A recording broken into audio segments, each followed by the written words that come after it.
ഈ ഇടയ്ക്ക് കയറി സംസാരിക്കുന്നത് തന്നെ ഒരു തെറ്റായിട്ട് എനിക്ക് തോന്നുന്നു. അതിലൊരു മാന്യതയും ഞാൻ പ്രതീക്ഷിക്കുന്നില്ല. എനിക്ക് തോന്നുന്നത് എല്ലാം തെറ്റായിക്കൊള്ളണമെന്നില്ല.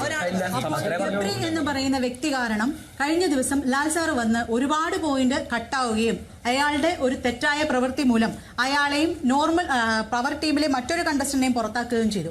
അതിൽ ആ കണ്ടസ്റ്റന്റ് തിരിച്ച് സോറി പറഞ്ഞ് ഇനി ആവർത്തിക്കില്ല എന്ന് പറഞ്ഞ് അകത്തേക്ക് കയറുകയും മറ്റൊരു കണ്ടസ്റ്റന്റ് ഒരു നോർമൽ ടീമിലേക്ക് പോവുകയും ചെയ്തു. ഇവർ രണ്ടുപേരും ചെയ്തത് അതുകൊണ്ട് മഹത്വവൽക്കരിക്കപ്പെടുന്നില്ല. അതുകൊണ്ട് തന്നെ ഗബ്രി എന്ന് പറയുന്ന വ്യക്തിക്ക് യാതൊരു സ്റ്റാൻഡുമില്ല എന്ന് ഞാൻ കരുതിക്കൊണ്ട് അവിടുത്തെ ഏറ്റവും വീക്ക് ലിങ്ക് ഗബ്രി ആണെന്നാണ് എന്റെ അഭിപ്രായം. അടുത്ത ക്വസ്റ്റ്യനിലേക്ക് പോവാം. നിലവിലെ പവർ ടീമിനെ കുറിച്ച് എന്താണ് നിങ്ങളുടെ അഭിപ്രായം? ജനറൽ അഭിപ്രായമാണോ? ചേച്ചി പറഞ്ഞു. വീക്ക് ലിങ്ക് ആയിട്ടുള്ള ഒരാൾ ഓൾറെഡി അതിലുണ്ട്.